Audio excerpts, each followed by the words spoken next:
जय माई की। जय श्री सहस्रपुर धाम की जय। आदि शक्ति जगत जननी दुर्गा मैया की जय। वीर बजरंगबली महाराज की जय। श्री सर्वेश्वर बालाजी महाराज की जय। श्री सद्गुरुदेव सन्यासी बाबा महाराज की जय। श्री सहस्रपुर धाम की जय। करवा चौथ का व्रत कैसे रहें और इस व्रत को किसने किया, इस व्रत का कहाँ से चालू हुआ। करवा नामक एक महिला थी जो कि माता पार्वती जी की सखी थी और माता पार्वती एवं शिव जी की बहुत बड़ी भक्त थी। और करवा ने अपने पति के दीर्घायु के लिए व्रत रखा था। उसके पति का स्वास्थ्य नहीं सही था और पति बहुत बीमार रहता था, तब करवा ने इस व्रत को रखा था। करवा ने व्रत रखा था और करवा ने चित्र मट्टी का बनाकर पूजन करने के लिए तैयारी कर रही थी। उस समय उसके पति को प्यास लगा और वह सरोवर के किनारे गया पानी पीने के लिए। और वहाँ पे जब पानी पीने के लिए गया, मगरमच्छ ने उसका पैर पकड़ लिया और उनके पति ने आवाज़ लगाया। करवा दौड़ते हुए गई। करवा जब दौड़ते हुए वहाँ पर गई, अपने पति को ऐसा देखकर करवा ने तुरंत अपना साड़ी फाड़ कर उस मगरमच्छ के ऊपर फेंका। करवा के अंदर ऐसी शक्ति थी जो कि प्रतिपटा नारी थी। करवा बहुत सती नारी थी। करवा के साड़ी में जाकर मगरमच्छ बच गया। करवा खींचकर किनारे लाकर वहाँ से काश में से जो कुसा निकलता है, काश में से जो फूल निकलता है, उस फूल को तोड़कर करवा ने गाड़ दिया और उसी में उस मगरमच्छ को बांध दिया। करवा ऐसी सती स्त्री थी कि मगरमच्छ छुड़ाकर नहीं भाग सका और करवा के पति की आयु खत्म हो गई थी। यमराज के दूत आकर उसे ले जाने लगे। करवा ने लड़ लिया और बोला कि हम नहीं जाने देंगे, अगर ले जाना है तो इस मगरमच्छ को ले जाओ, इस मगरमच्छ का दोष है, हमारे पति का पैर पकड़ा है। यमराज के दूतों ने करवा को समझाया कि आपके पति का आयु समाप्त हो गया है, अब इसे ले जाएंगे। करवा ने बोला हम श्राप दे देंगे आपको, हम प्रतिपता नारी हैं। उसके बाद में यमराज के दूत चले गए। यमराज तुरंत आए और आने के बाद उसके पति को ले जाने लगे। करवा ने बोला कि हम सती नारी हैं, हम आपको श्राप दे देंगे। जल उठाया, तुरंत यमराज ने करवा के चरण में गिर पड़े, बोले कि हे करवा जाओ, आज हम आपको आशीर्वाद दे रहे हैं कि आप अखंड सौभाग्यवती भवा। कहकर बोला कि आज यमराज जी ने बोला कि आज कार्तिक मास का कृष्ण पक्ष का चतुर्थी है, इस दिन आप करवा आपके नाम से जाना जाएगा। और हे करवा, अगर जो कोई व्यक्ति आपके नाम से व्रत रहेगा वह स्त्री अखंड सौभाग्यवती रहेगी, जाओ आशीर्वाद है। इतना कहकर चला गया। इसके बाद भगवान कृष्ण ने माता द्रौपदी को भी इस व्रत को करने के लिए बोला था, पांचों पांडवों के रक्षा के लिए। जो स्त्री इस करवा चौथ का व्रत रहती है उनका अखंड सौभाग्य बना रहता है।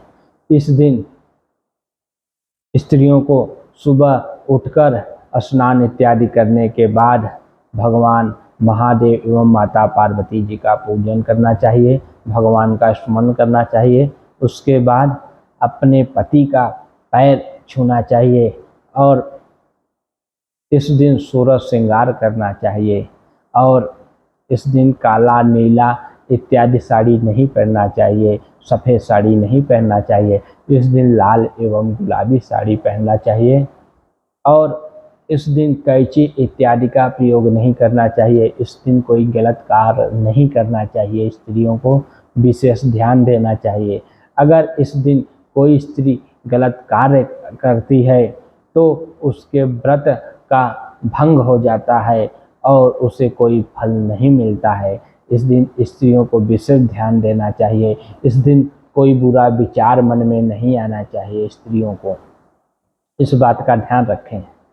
शाम के समय आप अपने दीवार पर करवा माता का चित्र आपको अपने हाथ से बनाना चाहिए। अगर आप अपने हाथ से नहीं बना पा रही हैं, मिट्टी गोबर से, तो आप कैलेंडर, फोटो इत्यादि का भी प्रयोग कर सकती हैं। अब तो मार्केट में बिकने लगा है। और आप एक चौकी लें, उस चौकी पे लाल वस्त्र बिछाना चाहिए, उस पे महादेव एवं माता पार्वती को विराजमान करना चाहिए, करवा माता को भी विराजमान करना चाहिए। आप 2 मिट्टी का करवा लें, एक में आप गेहूं भर दें, दूसरे में जल भर दें।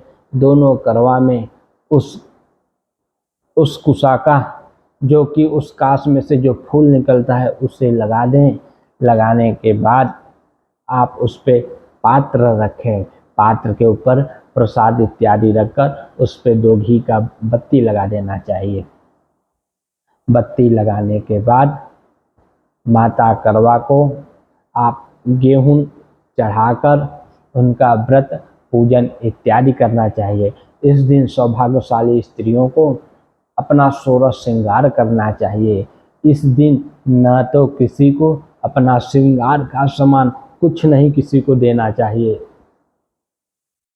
आप अपने घर में ही श्रृंगार का सामान रखें, न कि दूसरे किसी को दें। आप अपना श्रृंगार का सामान पहले से ही व्यवस्था करके रखना चाहिए। और इस दिन आपको षोडश श्रृंगार करने के बाद माता पार्वती का ध्यान रखना चाहिए, अपने पति का पैर छूना चाहिए, अपने पति का भी पूजन करना चाहिए। और इस दिन स्त्रियों को चंद्रमा को सीधा नहीं देखना चाहिए, क्योंकि इससे दोष लगता है। अगर चंद्रमा आपको देखना है तो आप दूसरे किसी से दिखलवा लीजिए कि चंद्रदेव निकले हैं कि नहीं। अगर चंद्रदेव निकले हैं, उसके बाद स्त्रियों को घी का दीपक लगाकर उसमें थाली में लेकर सजाकर अच्छी तरह से और चंद्रमा को बत्ती जलाकर देखना चाहिए। देखने के बाद फिर अपने पति देव को उसी चलनी में, जिस चलनी से आप चंद्रदेव को देखते हैं, उसी चलनी से आप अपने पति देव को देखें और यह संकल्प लें कि हे पति देव, हम आपको अपने पति एवं श्री राम एवं श्री शिव जी के रूप में आपको देख रहे हैं और आपका पूजन कर रहे हैं। यह मन में आपको विचार आना चाहिए और अपने पति का सेवा करना चाहिए। यह करके उसके बाद अपने पति का पैर छुएं। उसके बाद में आपके पति आपको पानी इत्यादि पिलाएंगे और तब आप अपना व्रत को तोड़ें।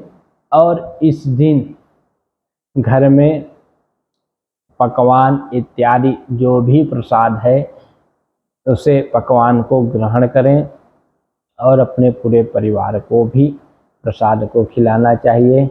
इस दिन विशेष करके अपने बड़ों का आशीर्वाद लेना चाहिए और माता तुलसी को दीपक जरूर जलाना चाहिए, घी का, बत्ती का।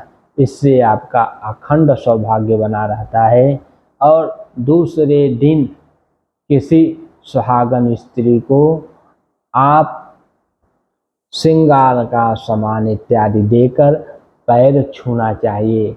स्नान करने के बाद आपको किसी को देकर उसके बाद दूसरे दिन तब आपको भोजन इत्यादि करना चाहिए। आपको दूसरे दिन श्रृंगार का जो भी सामान है उसे सुहागन स्त्रियों को दान कर देना चाहिए पंचमी को, न कि उसे रखे रहें। आपको इस नियम का विशेष फल तभी आपको मिलेगा जब नियम करेंगी। जय माई की, जय श्री सरसेपुर धाम की जय।